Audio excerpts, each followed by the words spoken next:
કુમાર છે. હું ધોરણ 5માં અભ્યાસ કરું છું. આજની નિપુણ ભારત બાળ વાર્તા સ્પર્ધામાં પધારેલ ગુરુજનો તથા મારા વાલા વિદ્યાર્થી ભાઈ બહેનોનું હાર્દિક સ્વાગત કરું છું.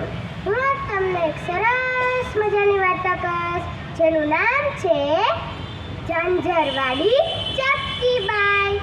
એક મોટું નગર હતું, જેમાં એક પ્રકૃતિ પ્રેમી રાજા રાજ કરતો હતો. તેને એક સુંદર મજાનો બગીચો બનાવેલો હતો, જેમાં જુદા જુદા પક્ષીઓ રહેતા હતા. જેમ કે મોર રહે ટેહું ટેહું, પોપટ રહે મીઠું મીઠું, કાગડો રહે જેવા જુદા જુદા પક્ષીઓ રહેતા હતા. તેમાં એક ચકલી પણ રહેતી હતી. એક દિવસ ચકલી ચોરતી ચોરતી બગીચામાં ફરતી હતી. ત્યાં તેને એક સુંદર મજાનો ઝાંઝર મળ્યો.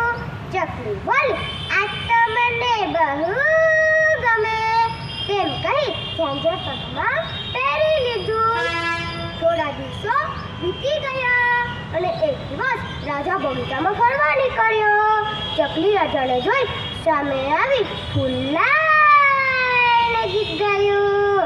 હું તો ઝંઝરવાડી ચક્કીબાઈ, કોઈથી કાંઈ ના કહેવાય, કોઈના પાસે ના હોય એવું. મારા પગમાં ઝંઝર તો હોય. ચકલીનો આવો શબ્દો સાંભળી રાજા તો ગુસ્સે ભરાયો અને પાક પછાડીને રાજમાં ચાલ્યા ગયો. બીજા દિવસે રાજા બગીચામાં ફરવા નીકળ્યો. ચકલી રાજાને જોઈ સામે આવી ફૂલાઈને ગીત ગાયું.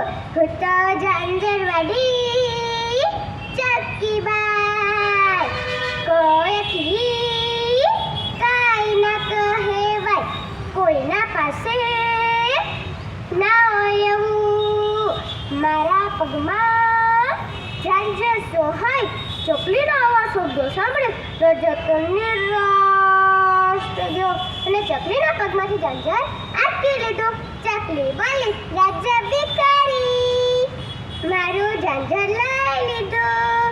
મેં તેને લેવા દીધું, મેં તેને કાંઈ ના કીધું, તેને મને કાંઈ ના કીધું. ચકલીનો આવા શબ્દો સાંભળી રાજા તો ક્રોધે ભરાયો અને ઝંઝર પાછું આપવા ફેંક્યું. ચકલી બોલી, રાજા મારાથી ભિન્ન, મારું ઝંઝર પાછું દીધું. રાજા મારાથી ભિન્ન, મારું ઝંઝર પાછું દીધું. ચકલીનો આવો શબ્દો સાંભળી આ વખતે તો રાજા બરાબર નોખી ગયો અને કહ્યું, સિપાયો સિપાયો, આ ચકલીના માથે મુંડો કરી બગીચાની બહાર કાઢી મૂકો. પછી તો ચકલીના માથે મુંડો કરી બગીચાની બહાર કાઢી મૂકી. ચકલી વાતમાં બોલી, રાજા તમે પણ મને ટકો ભરાવ્યો છે, તમારો પણ ટકો ના કરાવું તો મારું નામ ઝંઝરવાડી ચકલીબાઈ નહીં.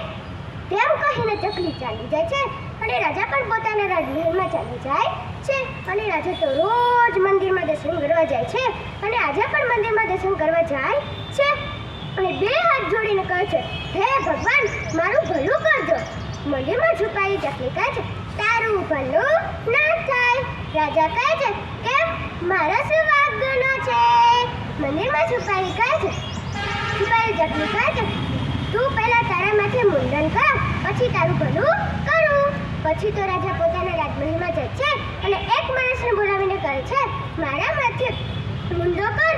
અને મુંડો કરવાની શરૂઆત કરે છે તો ચકલી ઉડતી ઉડતી રાજમહેલમાં આવે છે અને કહે છે, ચક્કીબાઈ પણ મુંડાયા, સાથે રાજા પણ મુંડાયો, મારે રાજાનો મુંડો ના થવા દેવો.